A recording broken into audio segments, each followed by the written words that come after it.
사랑하십니까? 그렇다면 여러분의 자녀들은 아무 조건 없이 부모된 여러분들을 사랑하고 있습니까? 부모는 원래 아무런 조건 없이 자식에 대한 사랑을 갖고 있습니다.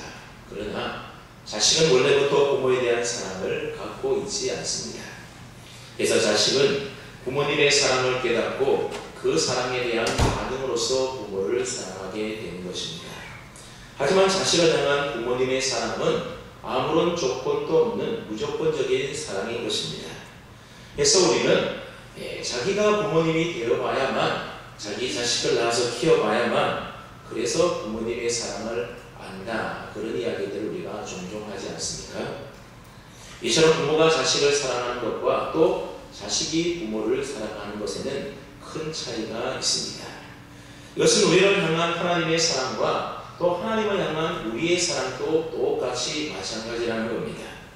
우리를 향한 하나님의 사랑은 마치 자식을 사랑하는 부모님의 사랑과 같아서 무조건적이고 무한한 사랑입니다.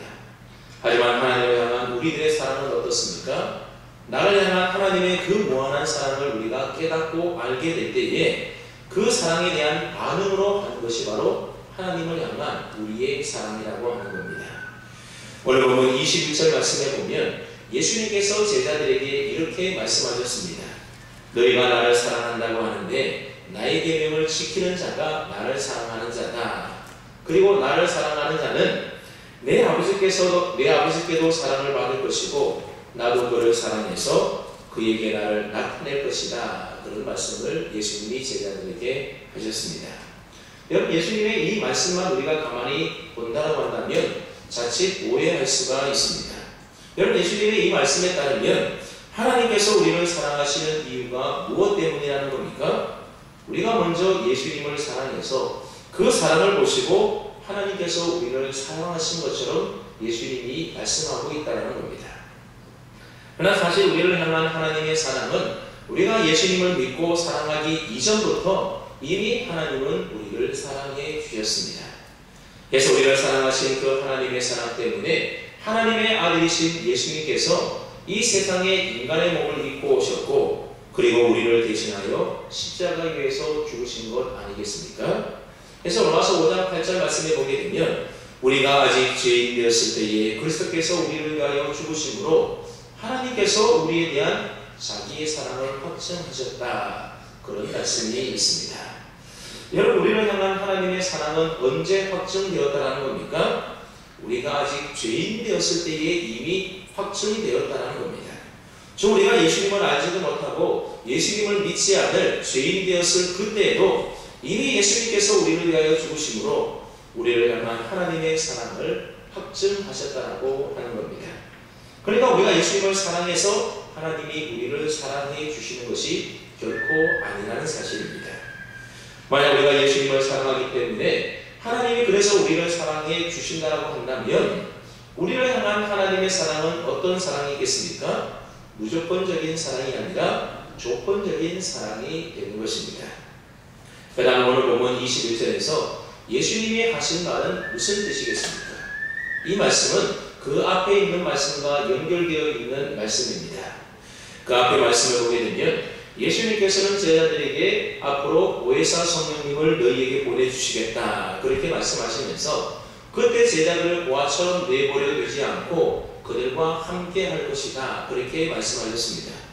그리고 그날에는 예수님이 아버지 안에, 제자들이 예수님 안에, 또 예수님이 제자들 안에 있는 것 같이 있는 것을 제자들이 알게 될 것이다, 그렇게 지난 시간에 우리가 살펴보았습니다. 예수님이 아버지 안에 거한다라고 하는 말은 예수님과 아버지 사이에 사랑의 유대 관계 속에 거한다, 그런 의미의 말입니다. 그리고 제자들이 예수님 안에, 또 예수님이 제자 안에 거한다는 말 역시도 예수님과 제자들이 성령 안에서 사랑의 관계 속에 거한다, 그런 의미의 말입니다. 예수님과의 사랑의 관계 속에 거한다고 하는 것은 이미 하나님의 사랑을 받은 자라는 뜻이 되는 것입니다. 그래서 예수님을 사랑하는 자는 내 아버지께 사랑을 받을 것이라고 예수님이 말씀하고 계시는 겁니다. 그렇다면 누군가가 예수님을 사랑한다라고 하면 그 그 예수님을 정말로 그 사람이 사랑하는지 어떻게 알겠습니까? 나의 계명을 지키는지 안 지키는지 그것을 보면 안다라고 예수님이 말씀하고 있습니다. 앞서 예수님께서는 요한복음 13장 34절로 35절에서 제자들을 향하여 이렇게 말씀하셨습니다. 새 계명을 너희에게 주노니 서로 사랑하라. 내가 너희를 사랑한 것 같이 너희도 서로 사랑하라. 너희가 서로 사랑하면 이로써 모든 사람이 너희가 내 제자인 줄 알 것이다. 그런 말씀을 하셨습니다. 여러분, 무엇으로 예수님의 제자인 줄을, 예수님을 사랑하는 줄 안다라는 겁니까?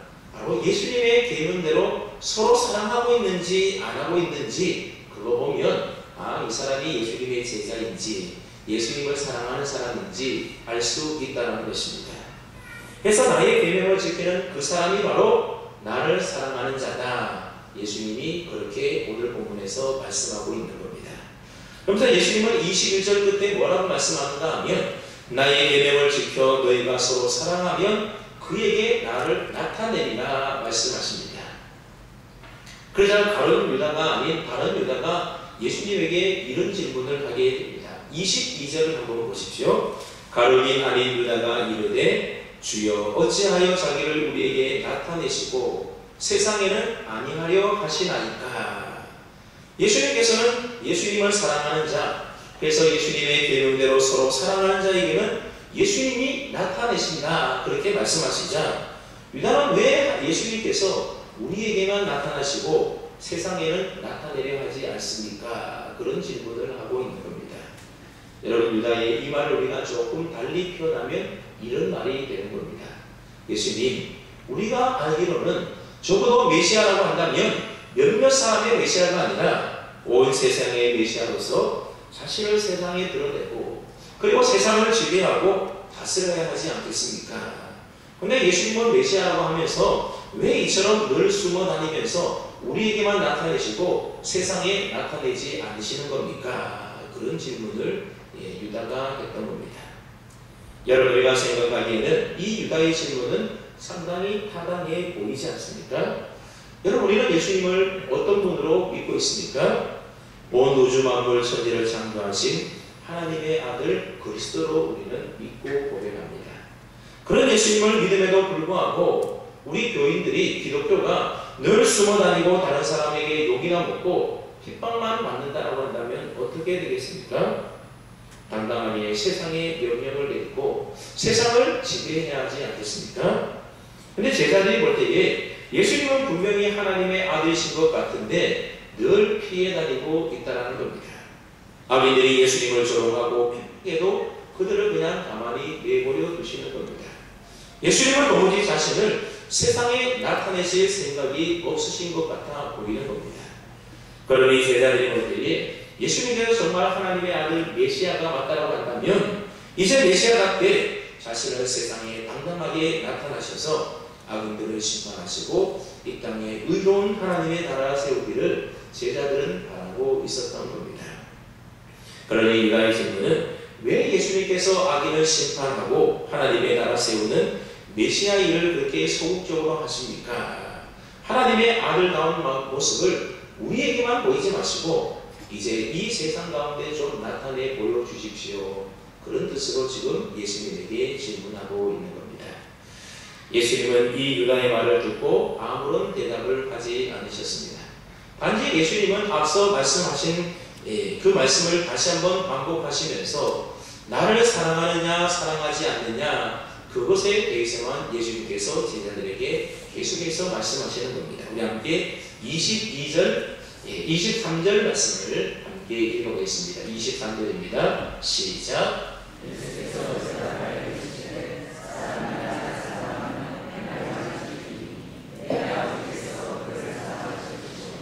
우리가 그에게 가서 거처를 그와 함께 하리라. 예수님께서는 이 세상에 예수님을 드러내고 또 하나님 나라를 세우는 것보다 더 중요한 일이 무엇이라고 이야기하고 있습니까? 예수님을 진정으로 사랑하느냐 사랑하지 않느냐 이것이 이 땅에 하나님의 나라를 세우는 것보다도 더 중요한 일이다. 그렇게 지금 말씀하고 계시는 겁니다. 그 다음에 여러분 도대체 예수님을 사랑하는 것이라는 것이 무엇이겠습니까? 앞서도 얘기했지만 우리는 그냥 예수님을 사랑할 수가 없습니다. 우리가 예수님을 사랑한다고 하는 것은 예수님께서 우리를 먼저 사랑해 주셨기 때문에 이에 대한 반응으로서 우리가 예수님을 사랑하는 것입니다. 이것은 마치 부모가 자식을 사랑하기 때문에 자식이 그 부모의 사랑에 대한 반응으로서 부모를 사랑하는 것과 똑같은 일이라는 겁니다. 그래서 요한일서 4장 10절 말씀에 보게 되면 우리를 먼저 사랑하신 하나님의 사랑에 대하여 이렇게 기록하고 있습니다. 사랑은 여기 있으니 우리가 하나님을 사랑하는 것이 아니요 우리가 먼저 하나님을 사랑한 것이 아니라는 겁니다. 그러면서 하는 말이 하나님이 우리를 사랑하사 우리 죄를 속하기 위하여 화목제물로 그 아들을 보내셨습니다. 말씀하고 있습니다. 하나님이 먼저 우리를 사랑하셨기 때문에 우리의 죄를 위하여 그 아들 되신 예수님을 화목제물로 이 땅에 보내주셨다는 겁니다. 그러니까 우리가 하나님을 사랑한다, 예수님을 사랑한다라고 하는 것은 우리가 하나님의 사랑, 예수님의 사랑을 깨닫고 그 사랑을 알고 그래서 보이는 반응이라는 것입니다. 그래서 예수님께서 사람이 나를 사랑하며 이라고 하신 말씀은 예수님을 통하여 부어주신 하나님의 엄청난 사랑을 믿고 깨달은 사람이라고 하면 그런 뜻의 말이 되는 겁니다. 그렇습니다. 우리가 예수님을 사랑한다고 하는 것은 예수님이 어떤 분인지를 깨닫고 그 예수님을 통하여 얼마나 엄청난 하나님의 사랑이 우리에게 베풀어졌는가를 우리가 깨닫고 보이는 반응이라는 것입니다. 하나님께서는 우리를 일방적으로 사랑하기를 원치 아니하시고 그 하나님의 사랑에 대한 우리의 반응이 있기를 기대하고 있다는 겁니다. 즉 하나님의 사랑을 받은 우리들도 그 사랑에 대한 반응으로 예수님을 하나님을 사랑하기를 원하신다는 겁니다. 일단 우리가 예수님을 사랑한다고 하는 것은 무엇입니까? 우리가 예수님을 사랑한다면 먼저 어떻게 해야 하는 것이겠습니까? 첫째로 우리가 예수님을 사랑하려면 먼저 예수님이 어떤 분인지 예수님이 누구인지에 대하여 우리가 먼저 깨달아야만 예수님을 사랑할 수가 있습니다. 성경은 예수님에 대하여 그는 하나님의 신성을 그대로 갖고 계신 하나님의 아들이시다 그렇게 일관되게 증거하고 있습니다. 놀라운 것은 그 하나님의 아들이 우리를 너무나 사랑해서 우리와 똑같은 육신의 몸을 입고 이 세상에 우리에게로 찾아오셨다는 겁니다. 그런데 육신으로 이 땅에 오신 예수님을 만난 자마다 예수님 안에 있는 인자와 진실하심에 놀라지 않을 수가 없었던 겁니다. 예수님 안에 있는 사랑과 용납하심이 끝이 없었기 때문에 그렇습니다. 그래서 예수님은 무한히 용납하시고 무한히 사랑해 주셨습니다. 그 사랑에는 한계가 없었던 겁니다. 그리고 그분은 그렇게 의롭고 정결할 수가 없었습니다. 그래서 그분 앞에 서면 당장이라도 그 자리에서 무릎을 꿇고 나는 죄인이로소이다. 나를 떠나소서 그렇게 고백드리지 않을 수가 없었던 겁니다. 그만큼 예수님에게는 악한 것이라든지 또는 죄라고 하는 것이 티끌만큼도 찾아올 수 없을 정도로 예수님은 거룩하시고 정결하신 분이었다고 하는 겁니다. 여러분 우리가 아무리 훌륭한 사람이라 하더라도 그래서 많은 사람이 칭찬에 칭찬을 한다 하더라도 여러분 우리가 그 사람을 직접 만나서 가까이 교제하며 지내보면 어떻습니까? 그 사람도 역시나 허물 많은 한 인간에 불과하다는 사실을 우리가 금세 깨달아 알 수가 있게 되는 겁니다. 여러분 사람이 비교적 실수를 하지 않을 때는 긴장하고 있을 때이지 않습니까? 그러나 그 긴장이 풀리고 허물 없이 가까이 지내다 보면 인간적인 여러 허물들과 부패한 본성들을 쉽게 접하고 발견할 수 있게 되는 겁니다. 그런데 예수님을 만난 사람들이 예수님에게 발견한 것은 무엇이라는 겁니까? 예수님과 가까이 하면 할수록 예수님과 허물 없이 교제하면 할수록 그분의 무한한 사랑과 정결한 성품과 하나님이 아니면 도저히 가질 수 없는 그런 영광스러운 모습들을 예수님에게서 계속 발견하게 되었다는 겁니다. 그래서 예수님을 만난 사람들은 이구동성으로 말하기를 우리는 메시아를 만났다 그렇게 고백했던 것입니다. 왜냐하면 예수님을 가까이에서 만나보았을 때에 그분은 분명히 하나님이셨기 때문에 그렇습니다. 그분이 하나님이 아니라면 그렇게 영광스러운 아름다움이 충만할 수 없었기 때문입니다. 이처럼 우리가 예수님에 대하여 이러한 사실을 아는 것에서부터 예수님을 사랑하는 그 사랑이 시작이 된다라고 하는 겁니다. 여러분, 예수님을 사랑하기를 원하십니까? 다음은 예수님이 어떤 분인지를 여러분 더 깊이 알아가시기를 바랍니다. 그래야만 우리가 예수님을 더 깊이 사랑할 수가 있습니다. 둘째로 우리가 예수님을 사랑하려면 그분이 누구인지에 대해서만 아는 것뿐만이 아니라 그분이 하신 일이 무엇인지에 대해서도 우리가 깨달아 알아야만 예수님을 온전히 사랑할 수가 있습니다. 여러분, 하나님께서 말씀이 육신이 되어 왜 이 땅에 오셨겠습니까? 예수님은 우리를 너무나 사랑한 나머지 자신의 모든 것들을 내어주시기 위하여 이 땅에 인간의 몸을 입고 오신 것입니다. 하나님께서는 우리 인간이 처하게 된 비극을 너무나도 잘 알고 계셨습니다. 여러분, 그 비극이 무엇이겠습니까? 이 세상에 있는 전쟁이나 기근이나 질병 같은 것이 인간의 비극이 아니라 죄에 빠진 우리 인간들의 영원한 운명이 바로 우리 인간이 처해 있었던 비극인 겁니다. 하나님께서는 죄에 빠진 인간들이 하나님의 축복에서 떠나 이런 영원한 저주 아래 있다는 사실을 너무나도 잘 알고 계셨던 겁니다. 여러분, 하나님이 계시는 곳은 모든 것이 영광이고 모든 것이 풍성합니다. 하지만 하나님을 떠난 죄 가운데 살아가는 우리 인간의 운명이라고 하는 것은 얼마 있지 않으면 그나마 이 땅에서 누리고 있는 이 세상의 모든 은총마저도 다 잃어버리고 영원한 어둠 가운데 영원한 심판과 형벌 가운데 지옥 가는 것이 바로 우리 인생을 향한 우리 인생들의 영원한 운명이었다라고 하는 겁니다. 그러나 인간이 죄 씻음을 받고 하나님이 계신 곳에서 그 풍성한 은혜와 영광을 누리려면 누군가가 인간들의 죄를 책임져야만 했던 겁니다. 근데 그런 인간들의 죄를 누가 책임져 주셨다는 겁니까? 바로 하나님의 아들 예수 그리스도께서 우리들의 모든 죄를 담당해 주시고 책임져 주셨다는 겁니다. 그러니까 하나님의 아들 예수님이 이 세상에 오신 것은 이 세상을 정탐하기 위해서 오신 것도 아니고 이 세상을 지배하기 위하여 이 땅에 나라를 세우고 왕으로 이 땅에 오신 것도 아니라는 겁니다. 오직 죄에 빠진 우리 인간이 살 수 있도록 자신을 희생제물로 드리기 위하여 이 세상에 예수님이 오셨던 겁니다. 그리고 이제 잠시 후면 사랑하는 제자들 곁을 떠나서 예수님이 십자가 위에 달려 죽으셔야만 하는 겁니다. 죄인된 사람이 다른 사람을 살리고 죽임을 당한다 하더라도 사람들은 두고두고 그 사람을 애통하게 생각하는데 아무런 죄가 없는 하나님의 거룩한 분이 우리를 대신해서 지옥의 고통을 받고 오셨다고 하는 것은 참으로 놀라운 사랑이 아닐 수가 없는 겁니다.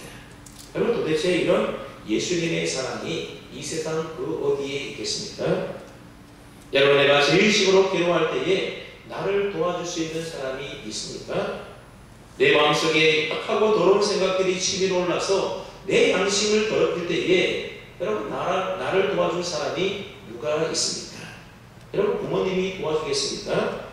아니면 나를 사랑하는 내 아내가, 내 남편이 그런 나를 도와주겠습니까? 나를 그렇게 도와줄 사람은 이 세상에 아무도 없는 것입니다. 오직 나를 위하여 십자가에 달려 죽으신 우리 주님 예수 그리스도 외에는 나에 대한 죄의 문제를 깨끗하게 씻어주고 해결해주고 도와줄 사람이 아무도 없는 것입니다. 우리가 예수님을 사랑한다고 하는 것은 예수님께서 나를 위하여 이와 같은 일을 행하신 그 사랑을 우리가 깊이 깨달았을 때에 우리 안에 흘러나올 수밖에 없는 반응이 바로 예수님을 향한 우리의 사랑인 것입니다. 얼마나 귀한 사랑을 나에게 베풀어 주셨는지, 얼마나 귀한 은혜를 내게 부어주셨는지 그것을 우리가 깨달아 생각할 때에 우리는 그 주님 앞에 감사하지 않을 수가 없는 것이고 그런 예수님을 사랑하지 않을 수가 없는 것입니다. 그런데 지금 제자들은 그런 예수님의 사랑을 받고 있음에도 불구하고 우리도 예수님을 어떻게 사랑할까 그런 생각은 하지 않고 지금 무슨 생각만 하고 있다는 겁니까? 메시아신 예수님을 통하여 이 세상에서 어떻게 하면 한 자리 좀 해볼까? 예수님을 통하여 세상에 보란듯이 좀 출세 좀 해볼까? 오직 그런 생각으로 제자들은 머릿속에 가득 차 있었던 겁니다. 그래서 유다는 왜 예수님께서 하나님의 아들이라면서도 세상에서 영광받기 위하여 세상에서 권세를 얻기 위해서 세상 가운데 자신을 나타내지 않느냐고 이상한 듯 묻고 있는 겁니다. 여러분 앞서도 얘기했지만 하나님이신 예수님께서 육신의 몸을 입고 이 땅에 오신 목적이 무엇이라는 겁니까? 이 세상에 예수님 자신을 드러내어서 이스라엘 나라를 회복하고 이 땅에서 출세하고 성공하고 그러기 위하여 예수님이 이 땅에 오신 것이 결코 아닌 것입니다. 죄에 빠져서 영원한 멸망의 길로 달려가고 있는 우리 인생들을 죄 가운데서 구원하여 하나님의 사랑 안에 사는 하나님의 자녀가 되도록 하기 위하여 예수님이 이 땅에 오신 것입니다. 그러니 지금 예수님의 관심은 제자들의 관심과는 달리 세상에 자신을 드러내는 것이 아니라 예수님이 누구이신지, 예수님이 어떤 일을 위하여 이 세상에 오셨는지 제자들이 그것을 깨달아 알아서 예수님을 진실하게 사랑하는 것, 거기에 예수님의 모든 관심이 있었다는 겁니다. 그래서 예수님은 왜 세상에 예수님을 드러내지 않느냐라고 묻는 이 유다의 질문에 대해서 너희가 나를 사랑하느냐 사랑하지 않느냐, 그것으로 지금 예수님이 대답을 하고 있는 것입니다. 23절에 보면 예수님께서는 먼저 사람이 나를 사랑하면 내 말을 지킬 것이다, 그렇게 말씀하셨습니다. 그리고 24절에 보면 이 말을 뒤집어서 또 뭐라고 말하는가 하면 나를 사랑하지 않는 자는 내 말을 지키지 않을 것이다, 그렇게 말하고 있습니다. 예수님을 사랑하는 자는 예수님의 말을 지킬 것이고 예수님을 사랑하지 않는 자는 예수님의 말을 지키지 않을 것이라는 겁니다. 이처럼 앞의 말을 뒤집어서 부정적으로 반대로 말하는 것은 바로 그 말을 강조하기 위한 강조 용법인 것입니다. 그다음에 여러분, 예수님은 지금 무엇을 강조하고 있는 것입니까? 나를 사랑하는 자가 내 말을 지키는 자다, 이것을 지금 강조하고 있는 것입니다. 그러니까 예수님을 사랑하는 것과 예수님의 말씀을 지키는 것 사이에는 필연적인 관계성이 있다는 것을 예수님이 말씀해주고 있는 겁니다. 예수님을 사랑하는 자는 그의 마음을, 그의 말씀을 지킬 수도 있고 안 지킬 수도 있다, 그런 게 아니라는 겁니다. 예수님을 정말로 사랑하는 사람이라고 한다면 반드시 예수님의 말을 지키는 자라, 그렇게 예수님이 말씀하시는 겁니다. 그러나 반대로 예수님을 사랑하지 않는 자는 예수님의 말씀을 지킬 필요가 없다는 겁니다. 여러분, 자식이 부모를 사랑한다고 하면서 부모의 말을 죽도록 듣지 않는다고 한다면 여러분, 그 자녀가 부모를 사랑하는 것이겠습니까? 그렇지가 않습니다. 부모를 사랑한다고 하면 마땅히 부모님의 말을 듣고 순종하는 그 아들이 바로 부모님을 온전히 사랑하는 자녀인 것입니다. 그러므로 예수님을 사랑하는 자는 예수님의 말을 지키는 자여야 하는 것입니다. 여기서 예수님의 말씀을 지킨다는 것은 무엇을 의미하겠습니까? 크게 세 가지 정도로 우리가 좀 생각해 볼 수가 있는데, 우선 예수님의 말씀을 지킨다고 하는 것은 예수님의 교훈을 붙드는 것을 의미하는 말입니다. 내 말을 지킨다라는 말에는 예수님의 교훈을 버리고 다른 교훈을, 다른 가르침을 따라가지 않는다, 그런 뜻이 있는 것입니다. 여러분, 오늘날 많은 사람들이 실용주의 노선에 따라서 나에게 유익이 되는 일이라면 무엇이든지 그 유익을 따라가지 않습니까? 또 이 사상과 저 사상을 절충하는 것을 사람들이 참으로 좋아합니다. 그래서 너도 옳고 나도 옳고 다 옳다라고 이야기합니다. 예전에는 동성애가 다 죄라고 사람들이 생각했는데 이제는 그 사람들도 다 성소수자들이다, 그 사람들이 하는 것도 옳은 일이다, 너도 옳고 나도 옳고 다 그렇다라는 겁니다. 여러분, 종교 다원주의 사상도 그렇지 않습니까? 우리 기독교만 오는 것이 아니라 너네 종교도 다 구원 있고 우리 종교도 있고 뭐 종교가 올라가면 똑같이 산에 올라가는 것이다, 그런 식으로 이야기하는 것입니다. 네, 여러분, 이것은 대단히 위험한 사고인 것입니다. 왜냐하면 진리는 절대적인 것이지 결코 상대적인 것이 진리가 될 수 없기 때문에 그렇습니다. 이것도 좋고 저것도 좋으면 나중에는 옳은 것이 아무것도 없게 되는 것입니다. 기독교에도 구원이 있고 불교에도 구원이 있고 이슬람에도 구원이 있고 결코 그런 것이 아니라고 하는 것입니다. 오직 우리가 구원받을 수 있는 길을 예수 그리스도를 믿는 길밖에 없는 것을 우리가 분명히 믿고 고백해야 하는 겁니다. 그래서 예수님은 제자들에게 세상의 다른 교훈들을 예수님의 가르침과 섞지 않고 끝까지 그 가르침에 충실한 것에 대하여 지금 이야기하고 있는 겁니다. 둘째로 예수님을 사랑하는 사람은 반드시 그의 변화된 삶의 모습을 통하여 그 신앙이 증명되어야 한다고 하는 것입니다. 우리가 예수님을 믿으면 이전 것은 지나가고 새로운 존재가 되었다, 거듭났다 그렇게 말하지 않습니까? 우리가 새로운 존재로 거듭나려면 회개해야 되는데 여러분 회개한다는 것이 무엇을 말하는 것입니까? 단순히 우리 죄에 대하여 뉘우치고 눈물 흘리고 애통하는 것이 회개입니까? 여러분 그렇지 않습니다. 회개라고 하는 것은 걸어가는 삶의 방향을 뒤돌아서서 바꾸는 것이 바로 그것이 회개라는 겁니다. 삶의 방향 전환이 회개입니다. 그래서 삶의 목표나 방법을 완전히 바꾸는 것이 바로 진정한 회개인 것입니다.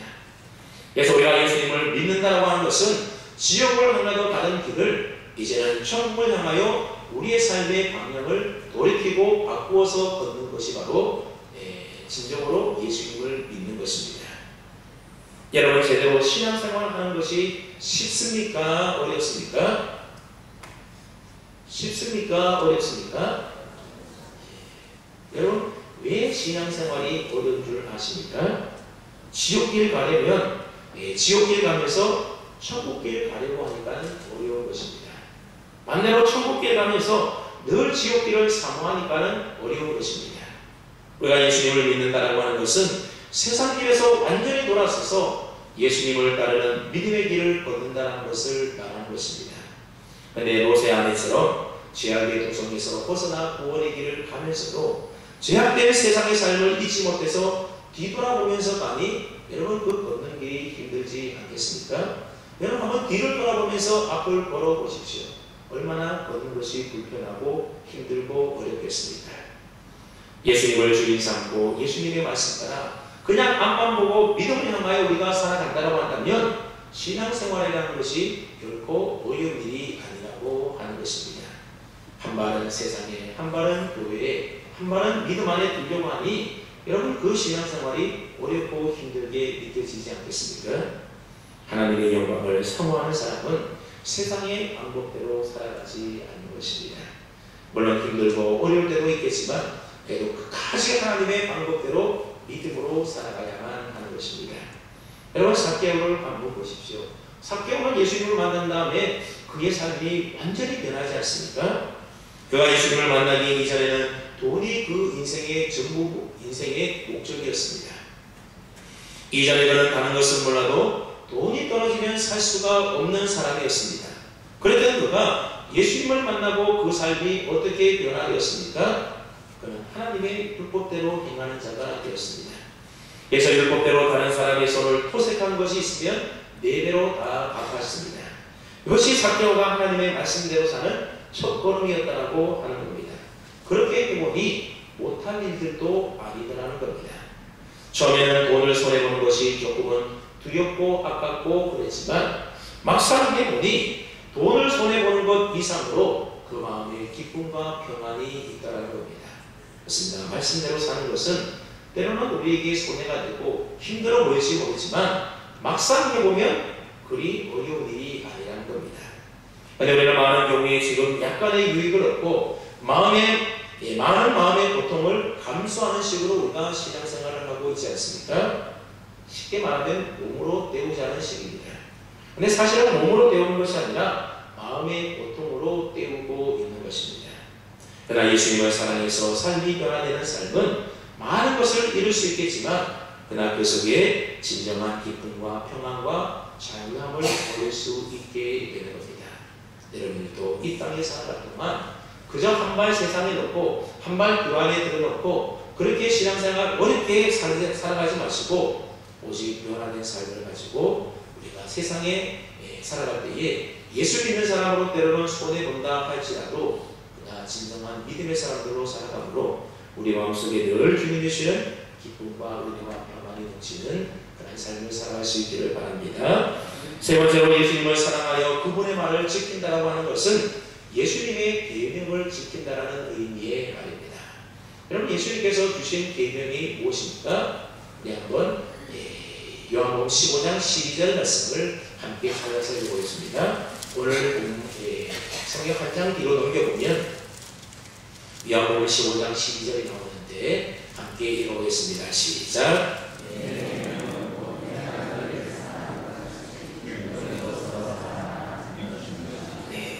내 계명은 뭐라는 겁니까? 내가 너희를 사랑하는 같이 너희도 서로 사랑하는 이것이다. 그렇게 예수님이 말씀하셨습니다. 주님의 계명은 바로 형제 사랑을 말하는 겁니다. 그래서 23절 말씀은 21절 말씀과 연결되어 있는 말씀인데, 그래서 21절 상반절을 풀어보게 되면 내가 너희를 사랑하듯 형제를 사랑하는 자라야 나를 사랑하는 자니, 그런 의미의 말이 되는 겁니다. 예수님을 믿는 자는 그리스도와 연합되어 하나가 되었다. 그렇게 성경이 말씀하지 않습니까? 그리고 그리스도와 연합되었다는 말은 그리스도에 속한 모든 다른 성도들과 연합이 되었다는 의미의 말입니다. 그래서 사도 바울은 그리스도와 연합된 성도들의 하나됨에 대하여 한 몸의 여러 지체라는 말로 표현하고 있습니다. 여러분, 교회가 무엇입니까? 여러 지체가 한 몸을 이루는 것, 이게 바로 교회이지 않습니까? 그래서 그리스도 안에서 한 몸이 되어 지체가 된 우리 형제자매들은 필연적으로 모든 몸의 지체들이 서로 도와가며 사랑하는 것처럼 필연적으로 서로를 사랑할 수밖에 없다는 겁니다. 만일 내가 그리스도 안에 있는 형제를 미워하게 되면 그것은 그 사람에게만 죄를 짓는 것이 아니라 그리스도이신 예수님에게 죄를 짓는 일이 되는 것입니다. 그래서 사도 요한일서 4장 20절에서 다음과 같이 말을 했습니다. 누구든지 하나님을 사랑하노라 하고 그 형제를 미워하면 이는 거짓말하는 자니, 보는 바 그 형제를 사랑하지 아니하는 자는 보지 못하는 바 하나님을 사랑할 수 없느니라. 여러분, 하나님을 사랑한다고 하면서 형제를 사랑하지 않으면 이것은 거짓말하는 일이라는 겁니다. 다시 말하면 형제를 사랑하는 것이 하나님을 사랑하는 일이고, 그것이 예수님의 계명을 지키는 것이고 예수님을 사랑하는 일이라는 겁니다. 예수님께서는 두려움에 떨고 있는 제자들 곁을 떠나시면서 너희가 나를 사랑한다면 내가 말한 대로 너희들끼리 다투거나 시기하거나 싸우지 말고 너희들끼리 서로 사랑하라, 그런 말씀을 하시는 겁니다. 그렇게 서로 사랑해야만 예수님이 이제 떠나가시더라도 믿음의 공동체를 온전히 세워갈 수 있기 때문에 그렇습니다. 그리고 제자들을 하나 되게 하여 서로 사랑하는 공동체로 만들어주시는 분이 계시는데, 그분이 누구라는 겁니까? 곧 오실 보혜사 성령님이시라는 겁니다. 그래서 오늘 본문 다음 말씀해 보게 되면 예수님께서 오실 보혜사 성령님에 대하여 또 말씀하고 계십니다. 이처럼 예수님을 사랑하는 자는 예수님의 말을 지키고 예수님의 말을 지키는 그 사람을 하나님께서는 사랑하여 주신다라고 말씀하십니다. 그래서 예수님을 사랑하고 그 말을 지키는 자에게 놀라운 축복을 예수님이 약속해 주고 있는데, 그것이 무엇입니까? 23절 끝에 보게 되면 우리가 그에게 가서 거처를 그와 함께 하리라 말씀하고 있습니다. 삼위일체 하나님께서 그에게로 와서 거처를 함께 하겠다라고 약속해 주고 있습니다. 그럼 여기서 거처를 함께 한다는 말이 무슨 말이겠습니까?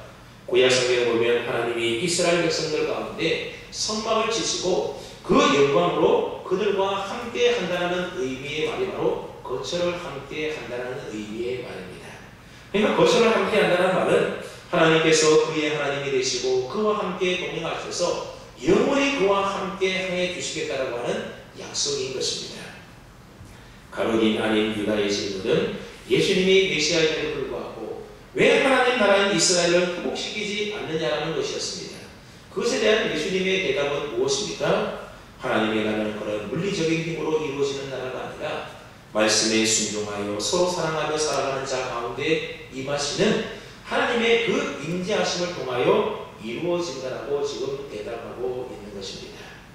이 말씀을 읽다가 정말 제대로 잘 알아듣는지는 모르겠지만 아마 나중에 성령님이 깨닫게 하심으로 분명히 알게 되었을 겁니다. 여러분, 하나님의 나라는 눈에 보이는 나라가 아닙니다. 하나님의 나라는 눈에 보이지 않는 나라입니다. 누구든지 예수님의 말씀을 듣고 그를 사랑하고 그 말씀을 따라 삶의 방향을 바꾸면 하나님께서 그 사람 안에 성막을 지으시고 성전을 지으셔서 성령님이 그 안에 계심으로 영원히 떠나지 아니하시고 임마누엘로 함께해 주신다는 것입니다. 사랑하는 여러분, 오늘날 왜 이토록 세상이 악해지고 이 세상이 참으로 어려워졌습니까? 그것은 예수님을 믿는 우리가 주님을 사랑하고 있지 않기 때문에 그런 것입니다. 믿는 자들이 주님의 말씀을 제대로 지키지 않고 살아가기 때문입니다. 믿는 자들이 회개하고 삶이 변화해서 살아오는 이 시대 가운데 정말 서로 사랑하며 살아감으로 세상을 변화시켜야 되는데 우리들이 예수님을 믿고 따르고 사랑한다고 하면서도 세상 길을 따르고 있으니 어찌 이 세상이 악해지지 않을 수가 있겠습니까? 여러분은 지금 어디로 향하여 가고 있습니까? 혹 멸망할 지옥을 향하여 걸어가고 있지는 않습니까? 아니면 거기서 구원을 받아서 길을 돌이켜서 천국길로 가고 있습니까? 만약 교회 안의 세상과 교회 안의 세상과 똑같다고 한다면 그것은 주님의 참 성경이 아닌 것입니다. 그런 교회는 세상을 죽이는 교회가 되는 것입니다. 이 세상이 망하지 않으려면 먼저 교회가 살아있어야 하는 겁니다. 우리 성도들이 깨어 있어야 하는 겁니다. 그저 교회를 크게 만들려고만 했을 것이 아니라 정말 주님을 사랑해서 그 삶이 변하고 인격이 성숙되어져서 세상을 변화시켜 나가는 그런 성도, 그런 교회가 되어야 될 줄로 압니다. 그러기 위해서 우리는 먼저 주님이 누구이신지, 주님이 우리를 위하여 하신 일이 얼마나 크고 놀라운지를 그 사랑을 깨달아 아는 것이 필요합니다. 비록 나는 부끄럽고 보잘것없지만 내 안에 나와 함께 계시는 그 하나님의 사랑이 얼마나 크고 위대한지를 우리가 늘 생각하며 살아갈 때에 우리의 삶이 달라지게 되고 우리의 인생의 목표가 달라지게 될 겁니다. 그렇게 하는 것이 주님을 사랑하는 길이요, 주님의 말씀대로 순종하며 사는 길이요, 하나님의 나라를 이 땅에 회복하는 길인 것입니다. 저와 여러분 모두가 나를 향한 주님의 그 크고 놀라운 사랑을 다시 한번 깊이 깨닫고 더욱더 주님 사랑하며 형제를 사랑하며 그렇게 이 세상을 변화시키는 믿음의 사람들로 살아갈 수 있기를 주님의 이름으로 축원합니다. 아멘. 아버지 하나님,